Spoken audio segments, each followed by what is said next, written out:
Vamos a continuar con el doctor Antonio Ramos, abogado, ex juez de sentencia penal, docente de la Cátedra de Derecho Penal 1 de la Facultad de Derecho de la Universidad Nacional de Rosario.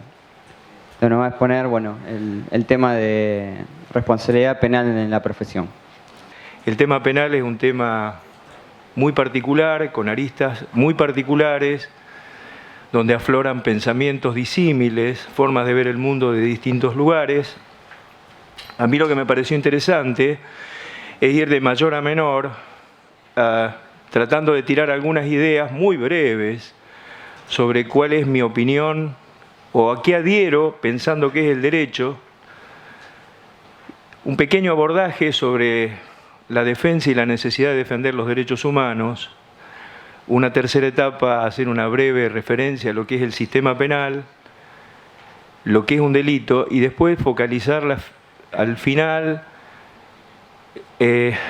cuáles son los tipos culposos como posibles definidores de conductas en las que cualquiera de nosotros podemos incurrir. Y obviamente desde el ámbito profesional con los efectos que pueden llegar a tener.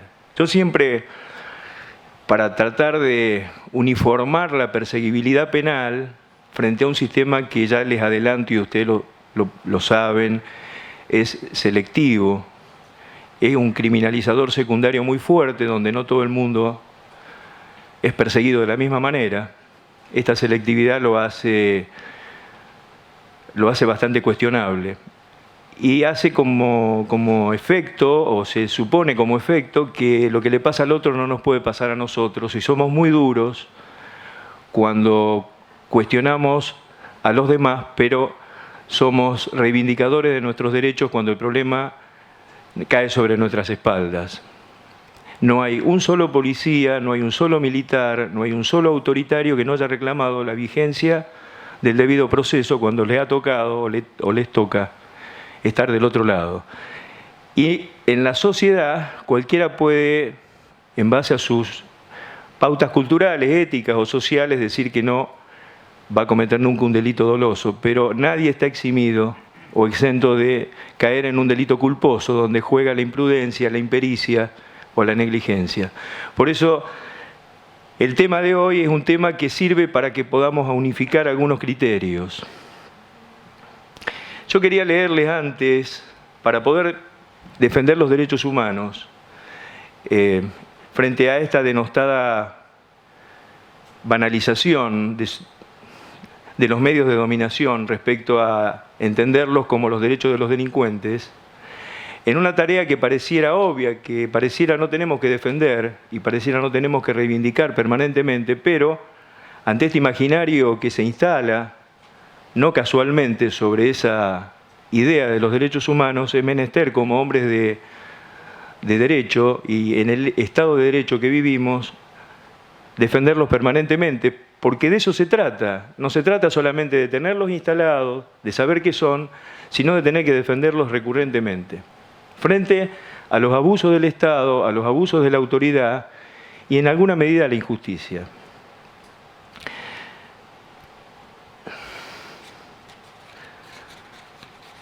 En el año 1757, antes de la Revolución Francesa, Foucault nos cuenta la ejecución de un condenado en Francia. Les leo un pequeño párrafo aclarando que no hay nada de morbosidad en lo que digo, sino que lamentablemente es todo real, es así y fue así en la historia de la humanidad. Damiens fue condenado el 2 de marzo de 1757. Pública retractación ante la puerta principal de la iglesia de París, a donde debía ser llevado y conducido en una carreta, desnudo, en camisa, con un hacha de cera encendida de 2 libras de peso en la mano. Después, en dicha carreta a la plaza de Grève y sobre un cadalso que allí habría sido levantado, deberán serle atenazadas las tetillas, brazos, muslos y pantorrillas, y su mano derecha ha sido en esta el cuchillo con el que cometió dicho parricidio, quemada con fuego de azufre, y sobre las partes atenaceadas se le verterá plomo derretido, aceite hirviendo, pez resina ardiente, cera y azufre, fundidos conjuntamente, y a continuación su cuerpo, estirado y desmembrado por 4 caballos, y sus miembros y tronco consumidos en el fuego, reducidos a cenizas, y sus cenizas arrojadas al viento. Por supuesto que sigue relatando Foucault este tormento. Y me pareció también interesante tener un pequeño párrafo de una obra que se llama El hombre en busca de sentido, escrita por Viktor Frankl. Viktor Frankl fue prisionero del Holocausto, neurólogo y psiquiatra de la Universidad de Viena, nació y murió en Viena, y estuvo preso y estuvo aterradamente encerrado, y en el encierro estudió las reacciones, como pudo, las reacciones de quienes estaban como él en esa condición. Y me parece interesante recordar algunos párrafos también. La oscuridad del alba nos hacía caminar a tientas, y así tropezábamos con las piedras y pisábamos los charcos de aquellas únicas carreteras de acceso al campo. Los guardianes nos conducían a culatazos de sus rifles sin dejar en ningún momento de chillarnos. Los que andaban con los pies llagados se apoyaban en el brazo de su vecino. Apenas se oía una palabra entre nosotros, porque el viento helado no propiciaba la conversación. Con la boca protegida por el cuello de la chaqueta, el hombre que marchaba a mi lado me susurró: si nuestras mujeres nos vieran ahora, espero que ellas estén mejor en sus campos y desconozcan nuestra situación. Sus palabras avivaron el recuerdo de mi esposa. Además de la función como mecanismo de defensa, la apatía de los prisioneros era también el efecto de otros factores. El hambre y la escasez del sueño la agudizaban, como sucede en la vida normal, y también la irritabilidad general, otra de las características de la psicología de los prisioneros del campo de concentración. La falta de sueño se debía en buena parte a la plaga de pulgas que infestaba los superpoblados barracones sin ninguna medida de higiene ni de atención sanitaria. Súmese además la ausencia total de esos productos que en la vida ordinaria aplacan o mitigan la sensación de apatía e irritabilidad, la cafeína y la nicotina. Y por supuesto el libro abunda en ejemplos como este. Si la historia, como ha dicho Bobbio, de la humanidad es la lucha entre el poder y la libertad, y hoy todavía tenemos que reivindicar este espacio de libertad, yo les vengo a hablar del derecho penal y les vengo a hablar de los derechos humanos desde la libertad y no desde la represión ni de la sanción. Si todo lo que nosotros hoy contamos como garantías constitucionales ha sido recibido de estos horrores, hoy más que nunca tenemos que tenerlo presente. Obvié, pero no lo puedo olvidar, lo que nos pasa y lo que nos pasó a los argentinos durante los procesos militares y el último infame proceso que sufrimos. Por lo tanto, esta obviedad se hace a veces una necesidad. Me quedé pensando, y uno a medida que escucha, aprende, crece, y me quedé pensando cuando hablaban de la ética mis colegas, cómo en una sociedad donde se apunta casi exclusivamente al individualismo podemos y debemos instalar los conceptos éticos. ¿Cómo hacemos para desdibujar en una charla o a través de la educación escasa que ese joven que le planteaba yo lo que quiero es enriquecerme, quede desprovisto de la viveza, de la picardía, frente a una sociedad que lo ha contagiado de ese espíritu de salida individual? El tema ético es un tema político, el tema ético es un tema económico, el tema ético es un tema de profunda raigambre social.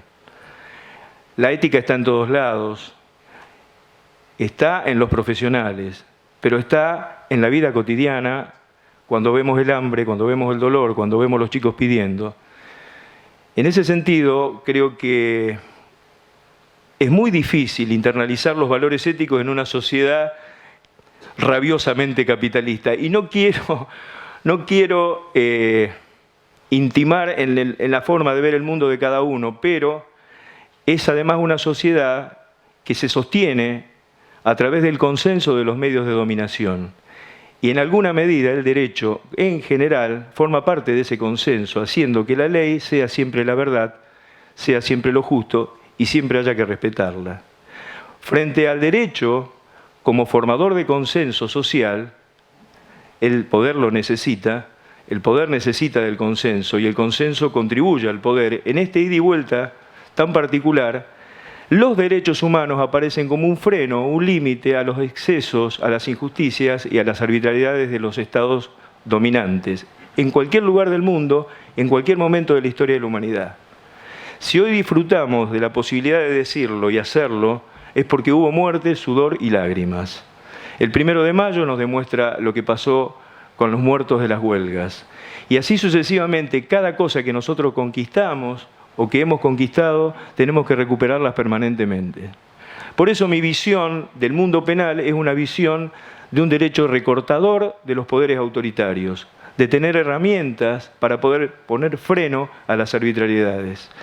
En ese sentido, sin perjuicio de la vocación de que pague el que no cumplió una deuda ética, y si hay salidas que le llevarían a ese sujeto por la doble perseguibilidad de juez y parte a evitarlo, modifiquemos los estatutos, que nadie sea juez y parte, que haya una parte que acuse y un juez que resuelva. Pero me parece que es peor sostenerlo desde el lugar de la pérdida de objetividad. Nadie borra con el codo lo que escribe con la mano. Nadie se achaca errores en su propia investigación. Es muy difícil luchar contra quien es juez y parte. Por lo tanto, más allá de esa voluntad que nace del corazón ético de quienes, como mi compañero, plantean esta cuestión, yo creo que hay que reformar primero las leyes. Pero antes de reformarlas, hay que pensarlas en qué sentido las reformamos. Eso me parece como primera medida para que revisemos nuestros códigos y estatutos. ¿Por qué? Porque si hay garantías constitucionales que defienden los derechos humanos, esas garantías deben estar en todos lados. La Constitución y los pactos internacionales deben estar en todos lados, no solamente en el derecho y menos o más aún en el derecho penal. Y los estatutos deben responder a la Constitución y a los pactos internacionales. No se puede sancionar disciplinariamente a alguien que no sea oído. No se puede sancionar a alguien porque el juez tenga la íntima convicción de que cometió una falta. Es necesario que impere la sana crítica racional. Es necesario que haya pruebas que demuestren que este sujeto, que hasta el momento de ser sancionado es inocente, y nos guste o no nos guste, el principio es el de inocencia y no el de culpabilidad.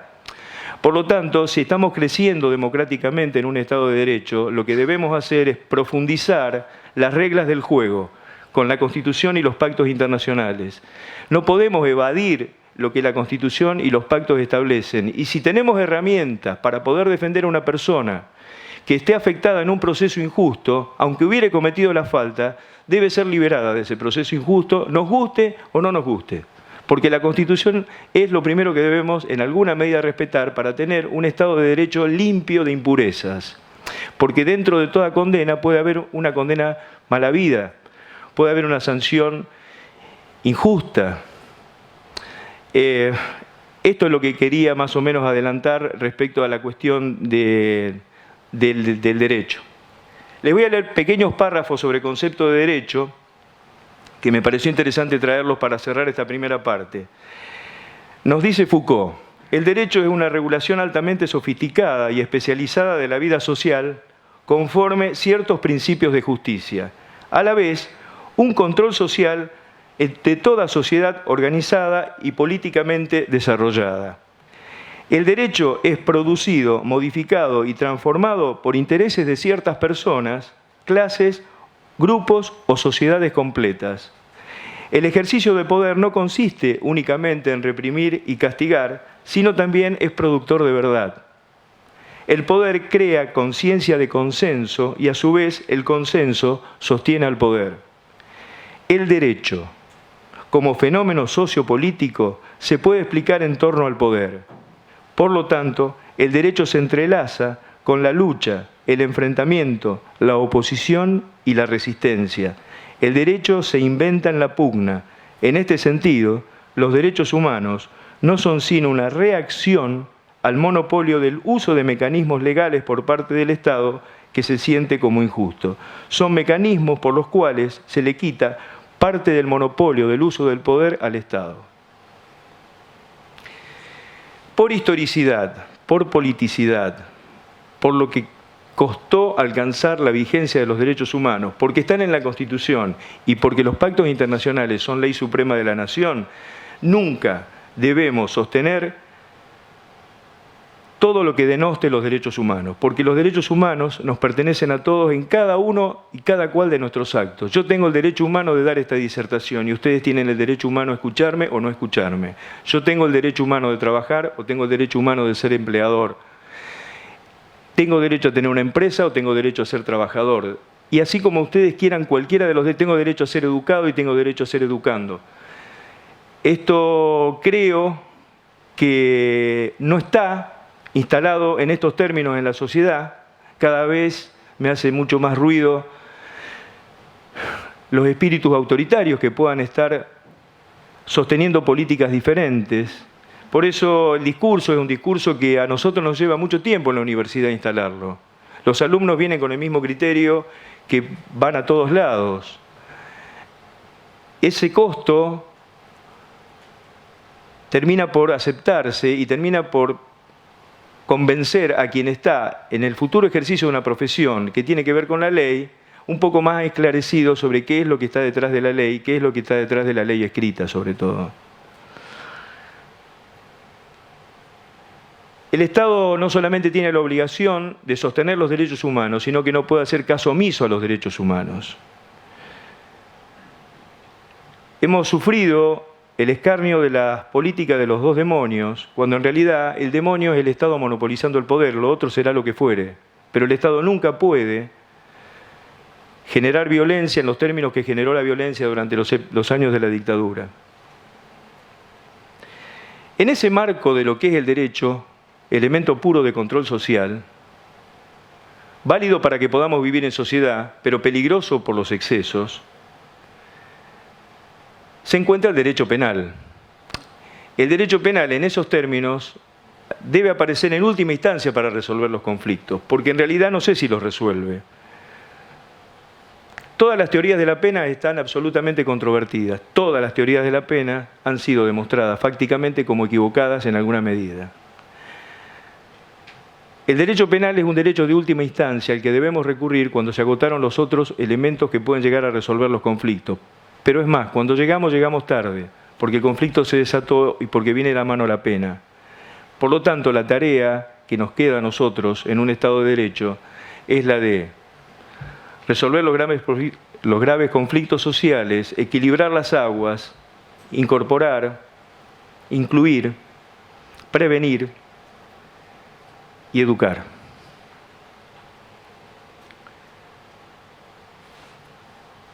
Si yo les preguntara a ustedes qué es el derecho penal y para qué sirve, es muy probable que tengamos distintas respuestas. ¿Alguno me quiere colaborar y decirme qué piensa que es el derecho penal y para qué sirve el derecho penal? Si les parece coloquial esto.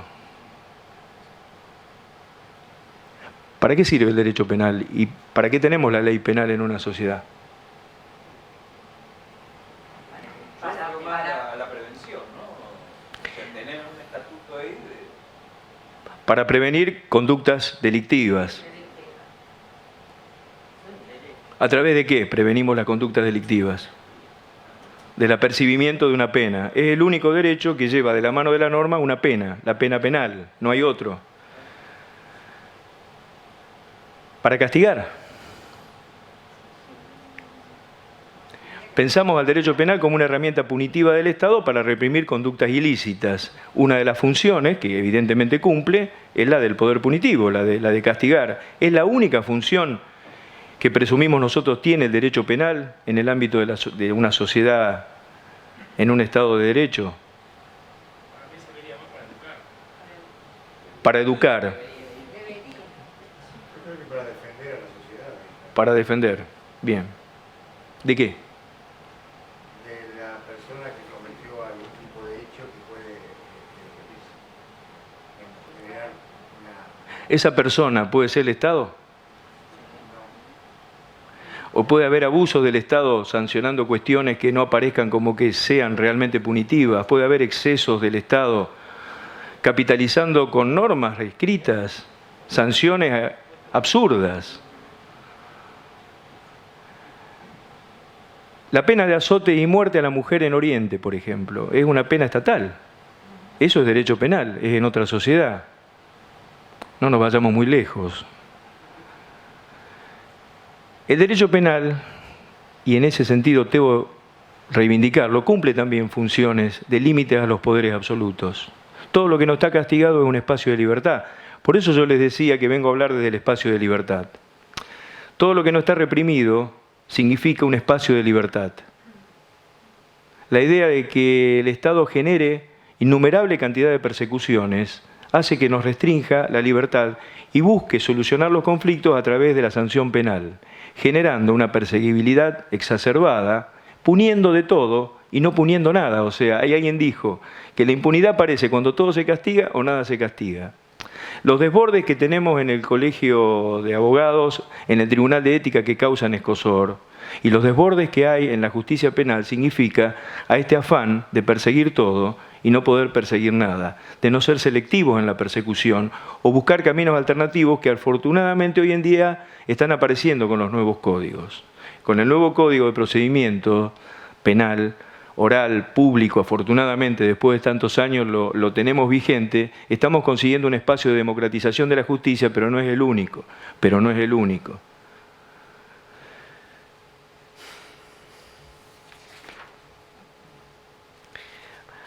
Con respecto a la idea de entender a las cosas desde más de un lugar o aceptar que no todo es la única verdad, me pareció también bueno traer una referencia de Ricardo Giraldes cuando dice: el que cree saber ha creado en sí una muerte. Saber es en el hombre un estado de relación con una ignorancia anterior. Todo saber adquirido como conocimiento transitorio se modifica por una duda y llega a ser una ignorancia de la cual se parte hacia un conocimiento futuro. El que acopla los saberes transitorios como inamovibles va osificando poco a poco su inteligencia hasta llegar a una completa incapacidad de comprender y se convierte en más o menos un ameno predicador de verdades lastre. Los que creen en verdades definitivamente adquiridas matan la vida del pensamiento. Los que en cambio no admiten sino verdades de momento crean a la inteligencia una razón de vivir. Recurro permanentemente a estas palabras porque imperan las posibilidades de ver el derecho desde otro lugar, imperan las posibilidades de ver el derecho penal desde otro lugar, imperan las posibilidades de cuestionar qué hay detrás del derecho, imperan la duda, imperan el no aceptar lo que dice la ley porque la ley lo establece. El famoso apotegma dura lex es lex. Es un apotegma reaccionario, es un apotegma terrible. Esto se hace porque la ley lo dice, no hay nada más autoritario que eso. Por lo tanto, me parece que tenemos que ser un poco irreflexivos respecto a estos valores que nos bajan o que nos crean principios que denostan nuestras verdaderas aspiraciones.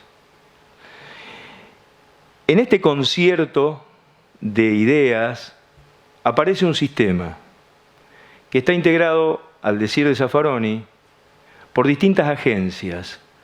La agencia judicial, la agencia policial, la agencia legislativa, la agencia mediática, que según él se encuentran en compartimientos estancos. Considera Zaffaroni que estos compartimentos estancos no significan para nada una propuesta planificada, sino que son estancos porque se han generado en ese marco. No tiene nada que ver el sujeto cuando es aprendido con la policía, cuando llega al tribunal o cuando cumple la pena. El hombre sufre 3 estamentos institucionales totalmente distintos. Desaparecido en el primero, desaparecido en el último, captado en el medio, y no hay comunicación entre uno y otro. Lo que nos tendríamos que preguntar desde la duda de Giraldes es si esto es casual o no lo es. Yo no quiero debatir con Zaffaroni ni sería capaz de hacerlo, por lo que implica y por lo que generó a los que enseñamos derecho penal. Pero no coincido en que esto pueda llegar a ser casual. No coincido que sea casual porque se pueden generar compartimientos compartidos en las distintas etapas de la vida de un sujeto que es detenido. Se pueden generar perseguibilidades antes, durante y después, pero también se pueden generar mejores expectativas. Las cárceles de nuestro país son una vergüenza absoluta. Y estos son derechos humanos, y no son los derechos humanos de los delincuentes, son los derechos humanos de los derechos humanos. El sistema penal se conforma en estos términos y es selectivo, crudamente selectivo. Todos sabemos que hay gente que es impune y que no llega a ser sometida a proceso. Todos sabemos que hay delitos de guante blanco. Todos sabemos que hay corruptelas y corrupciones. Y todos vemos solamente la cuestión penal en los pasillos del derecho penal. No quiero ofender a los compañeros, amigos y abogados que transitan los pasillos del derecho civil o del derecho laboral. Pero si uno se pone a analizar todas estas faltas éticas, en esos lugares operan permanentemente, amparados en algunos casos por la ley y en otros amparados por determinadas circunstancias, por chicanas, porque los juicios no llegan a final. De manera que este es el sistema que impera y el sistema que nosotros tenemos que recontraevaluar permanentemente. No podemos descuidarnos un segundo.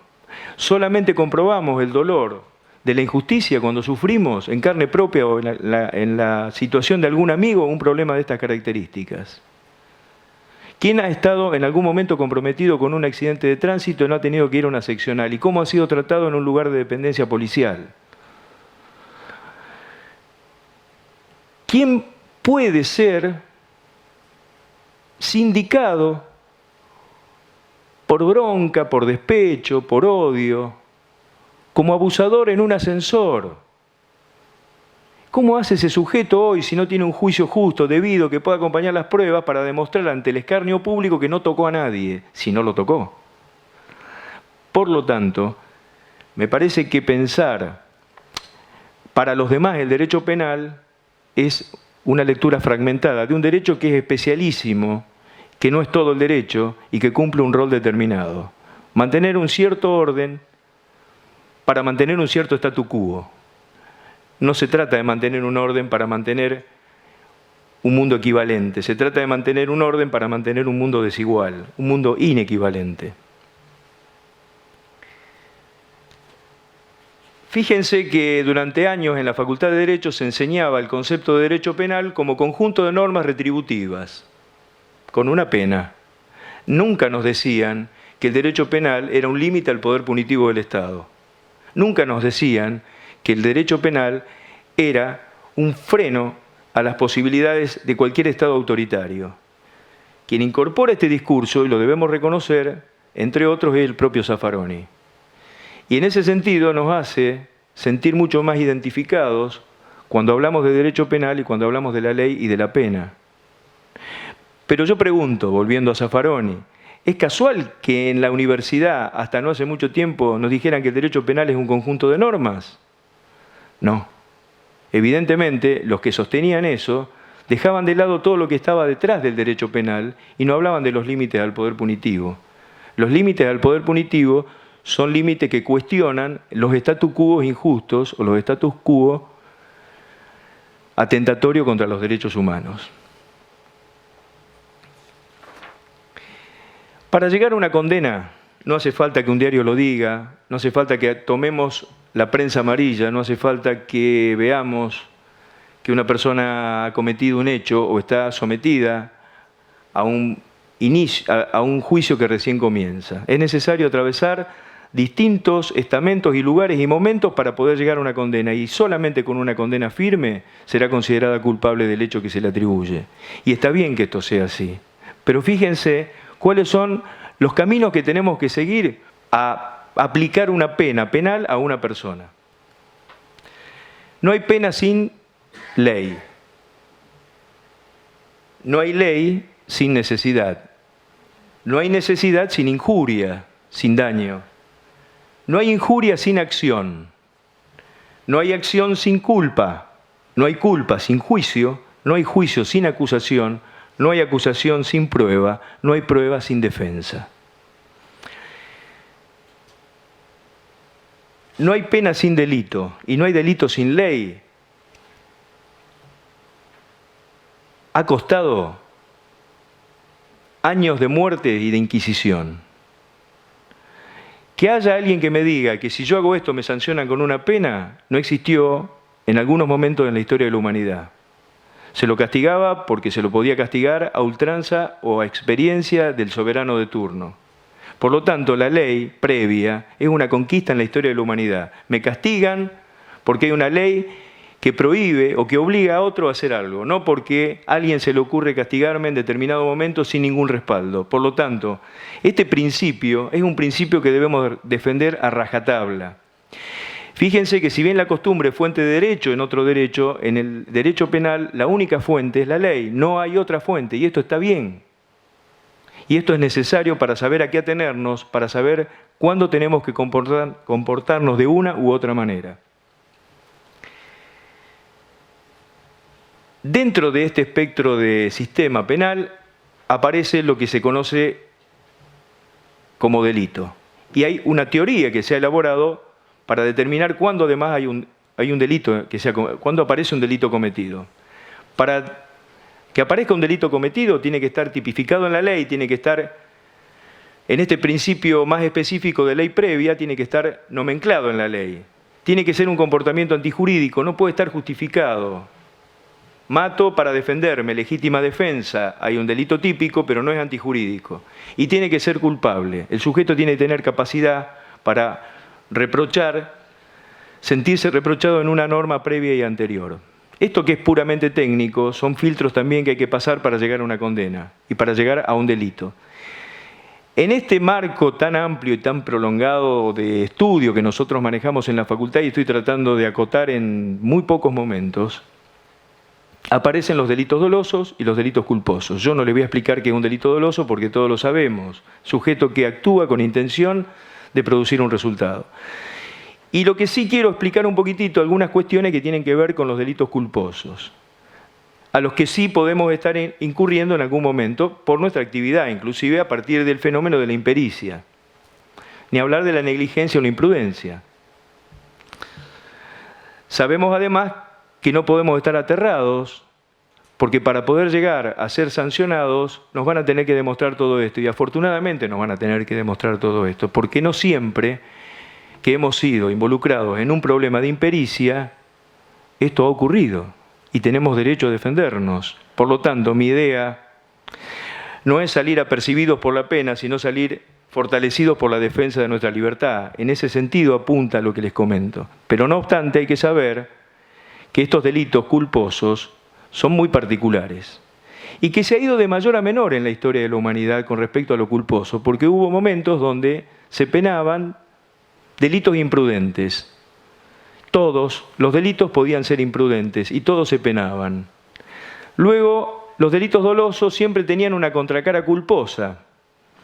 Hoy en día, como el derecho penal es fragmentario, se ocupa de determinados estamentos, solamente se sancionan aquellos tipos que ingresan a la persecución penal a través de conceptos que el Código Penal establece como tipos abiertos. Tipos abiertos. No hay posibilidad fáctica de tipificar cada responsabilidad, cada incumplimiento de un deber de cuidado. Por lo tanto, la ley ha establecido y ha definido en el Código Penal cuáles son las conductas culposas. Las más categóricas, ustedes saben, son la del homicidio y las lesiones culposas. Pero puede haber otras que por impericia o negligencia nos ocupen por nuestra actividad y por nuestra profesión. Estos llamados tipos abiertos son cerrados por el tribunal. Es el juez el que con las pruebas sostiene: este sujeto ha actuado en forma imperita, por lo tanto amerita una pena. Y acá viene el problema de la pena. La pena no es solamente una pena de prisión, sino que hay pena de inhabilitación especial, lo que implica que condenado por un delito de estas características, además va a estar inhabilitado específicamente para poder ejercer de futuro, por el tiempo que la ley establece, su actividad o el desarrollo de su actividad. Y me pregunto, No es necesario que para que nos puedan dejar afuera del sistema nos demuestren que hemos cometido un delito de estas características, que hemos sido imprudentes, que se han dado las pautas del delito culposo, que no solamente tienen que ver con lo que dice el código, sino que tienen que ver con aspectos objetivos y aspectos subjetivos que tiene el tipo culposo. Todo tipo de esta característica penal se compone de elementos objetivos y elementos subjetivos. Lo objetivo de un tipo culposo es un resultado dañoso. No hay delito culposo si no hay un resultado dañoso. Yo puedo circular a 200 kilómetros por hora, puedo tener una infracción administrativa, pero si no atropello y mato a nadie, no puedo tener un delito culposo. El resultado muerte, el resultado lesión, es un elemento objetivo del tipo penal. Tiene que haber además una violación al deber de cuidado. Y tiene que haber un nexo de causalidad entre la violación del deber de cuidado y el resultado que se produce.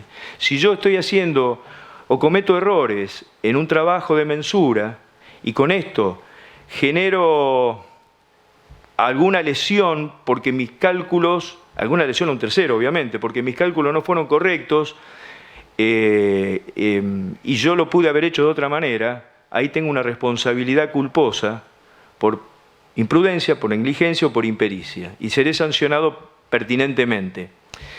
Pero si yo cometo un error de estas características y no una lesión, no hay un daño, no hay un problema de resultado y todo lo puedo corregir y todo es subsanable, no hay delito culposo alguno. Yo no conozco en profundidad, y esto debo reconocer, en qué incurrencia podemos caer dentro de cada actividad. De la de ustedes puede ser también al elaborar una pericia, al trabajar a través de una pericia, a que me ayude alguno, ¿en qué podés caer en una cuestión culposa por error o negligencia o impericia?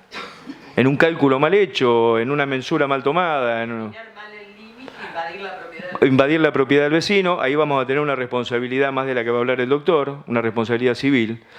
Una tasación a precio vil. Por ejemplo, ahí nos iríamos ya a una cuestión un poquitito más dolosa que culposa, pero si hay, y está demostrado que fue por impericia, y bueno, tendremos un resultado culposo, no doloso. Estos son los elementos objetivos. Y si yo pregunto entonces, ¿cómo hacemos para castigar a una persona que ha violado el deber de cuidado cuando hay tantos deberes de cuidado que tener?